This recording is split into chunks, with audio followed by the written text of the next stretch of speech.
Sr. Ministro, a independência de Angola está marcada para o dia 11 de novembro. Considera que ainda há possibilidades de coexistência mais ou menos pacífica entre os três movimentos de libertação? Considera que a independência, em 11 de novembro, será feita ainda com os três movimentos no poder, tripartido? Quer dizer, para a FNLA, não há dúvidas que nós continuamos a envidar esforços para que os três movimentos possam estar presentes em 11 de novembro de 75, que é a data da independência de Angola, que para nós é inadiável. Que para nós, quer dizer, nós pensamos que 11 de novembro para nós é uma data sagrada e nós não poderemos de maneira nenhuma aceitar o adiamento da independência de Angola. Agora, quanto o entendimento, a convivência pacífica dos três movimentos até 11 de novembro é uma questão de boa vontade, é uma questão de engajamento político e nós esperamos, nossa parte da FNLA, se houver respeito integral dos acordos tanto firmados em Alvor como em Nakuru, no Quênia, é possível chegar-se ainda por meios pacíficos a 11 de novembro. Mas eu insisto que tem de haver das três partes o respeito integral desses acordos.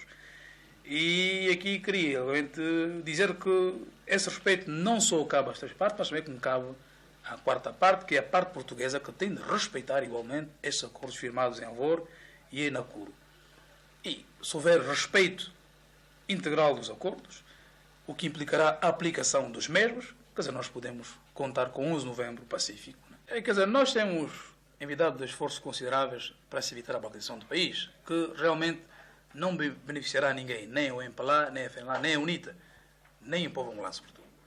Portanto, devemos continuar a lutar no sentido de evitar que Angola se reparta em três, enfim, é a vontade das forças imperialistas, né, que querem continuar a explorar o nosso país.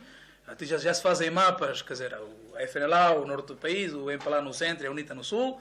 Portanto, nós devemos continuar a envidar esforços para evitar que isso venha a acontecer. Do nosso lado, nós temos envidado esforços consideráveis para evitar a balcanização do país. Portanto, dos confrontos que houve no norte de Angola, a intenção não foi balcanizar o país. A FNLA sempre, nas suas ações militares, só respondeu às provocações do MPLA.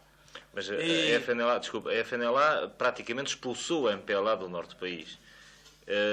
Agora o MPLA praticamente ou tentou expulsar a FNLA de Luanda. Portanto, não há uma semelhança de atitudes, não é, em relação às zonas que é mais fácil controlar? Portanto, eu penso que o MPLA não expulsou a FNLA de Luanda. O MPLA tentou, e está bem emprego. E que nós também não expulsamos o MPLA do norte, mas de uma ação militar resultou que o MPLA foi pura e simplesmente batido militarmente e que o próprio MPLA retirou-se do norte. Nós não impusemos nenhuma condições ao MPLA porque se retirasse do norte, porque não é nossa intenção balcanizar o país. Para nós, Angola significa de Cabinda a Cunene, não é simplesmente o norte do país, nem Luanda. Portanto, nós lutamos 14 anos, não é para libertar uma parte do norte de Angola, foi para libertar Angola toda.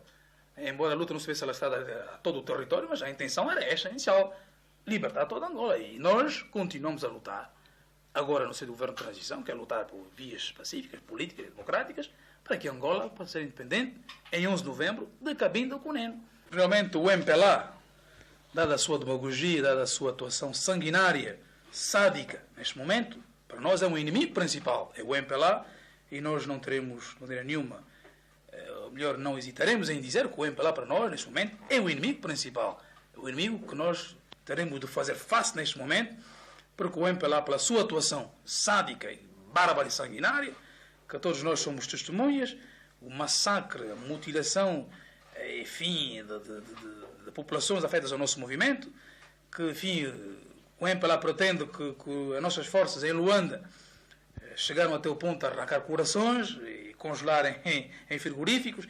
Nós podemos dizer que isso deu-se do lado do MPLA. Nós assistimos aqui a 2 semanas de barbaridades que nós não podemos classificar de maneira nenhuma.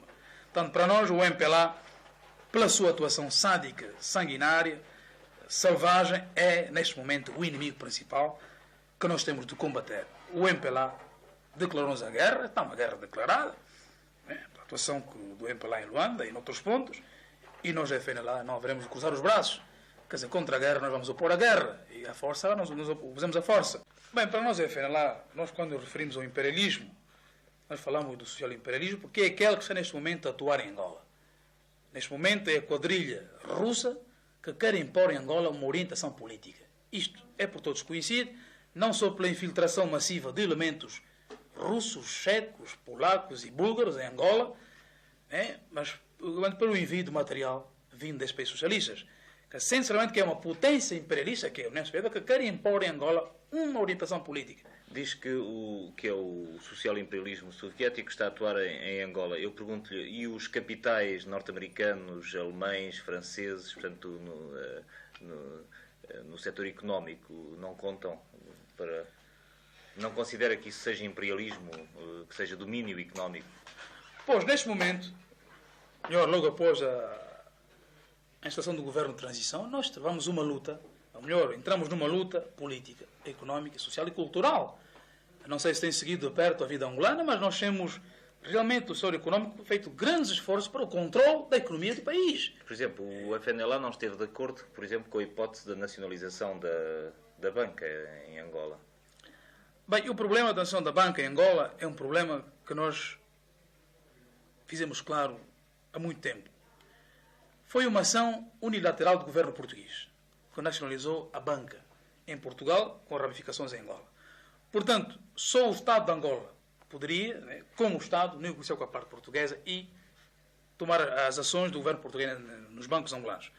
Portanto, nós não somos pela nacionalização desses bancos, mas somos por um controle do Estado efetivo sobre os bancos. Um regime liberal, um regime democrático. E nós pensamos que a banca, mesmo privada, sob o controle do Estado, ela poderá participar no desenvolvimento económico do país. Quer dizer, já não será um tipo de banca capitalista, mas uma banca ao serviço da Angola. Nisso nós acreditamos. Quando fala num socialismo angolano, pensa em algum exemplo que haja em algum país do mundo de relações de produção, de sociedade? Eu penso que o socialismo ou qualquer outro regime não tem semelhante no mundo. Um regime político, uma doutrina, seja o que for, deve assentar-se basicamente nas realidades de cada país. Portanto, o socialismo angolano será muito diferente de todos aqueles que existem no mundo. Mas há regras fixas. Sim, há regras fixas, né? Quer dizer, enfim, nós não podemos, quer dizer, nós somos pela produção, quer dizer, produção, vá lá, se diz, tipo, vá lá, uma produção que possa beneficiar as massas angolanas, que somos uma produção controlada por angolanos, quer dizer, de um sistema económico ao serviço do país. E nós não podemos aqui avançar exemplos, quer dizer, que tudo isso depende da própria riqueza do país, quer dizer, o que se faz na Tanzânia, quer dizer, tipo de produção económica socialista, não será o mesmo em Angola, porque nós partimos de realidades diferentes, de bases diferentes, embora hajam regras, né, universais. É que, efetivamente, estas regras universais têm alguma importância. De um lado, num país, se prevalecer a iniciativa privada, temos que não é um país socialista. Não há socialismo nesse país. Se não prevalecer a iniciativa privada, se prevalecer relações de produção completamente diferentes, que estão efetivamente nas mãos do povo desse país, teremos um regime diferente. O sistema económico comanda o regime político, não é? Portanto, concretamente, e a nível de Angola, se a linha política do FNLA vencesse, nós teríamos aqui a coletivização dos meios de produção, teríamos a continuação da iniciativa privada, portanto, com o controle por parte das pessoas privadas, dos grandes capitalistas, dos seus meios de produção, como é?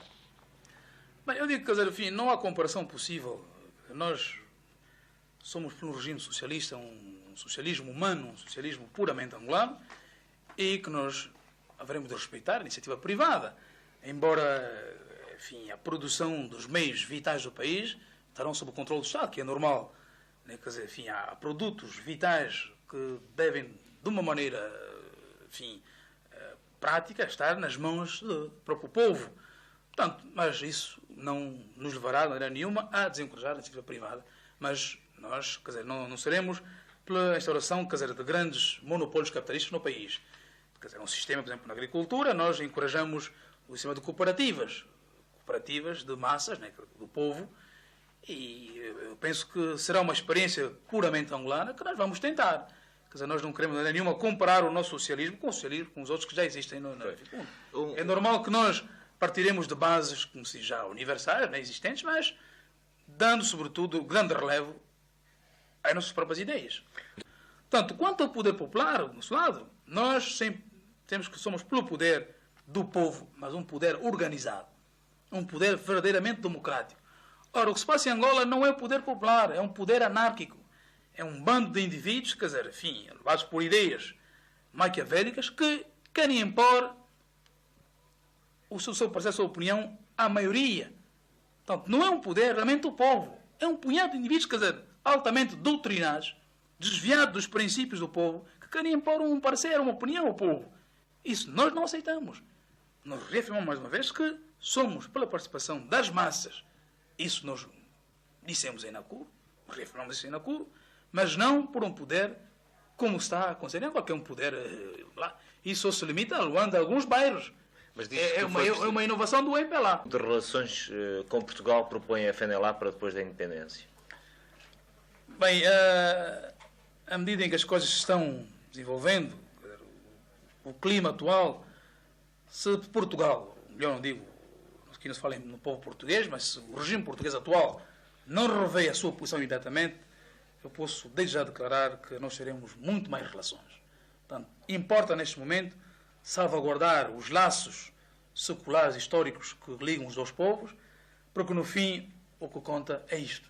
São os interesses dos dois povos que sempre combateram o regime colonial fascista. Quando nós lutávamos, o povo português também lutava por seus meios pacíficos. Portanto, são dois povos que se solidarizaram durante a luta de libertação nacional e penso que hoje, que Angola está à beira da independência, penso que é momento de se reforçar nos laços de amizade entre o povo português e angolano. Mas se o governo português atual não rever a sua posição, eu penso que só o povo português será vítima do que poderá acontecer amanhã.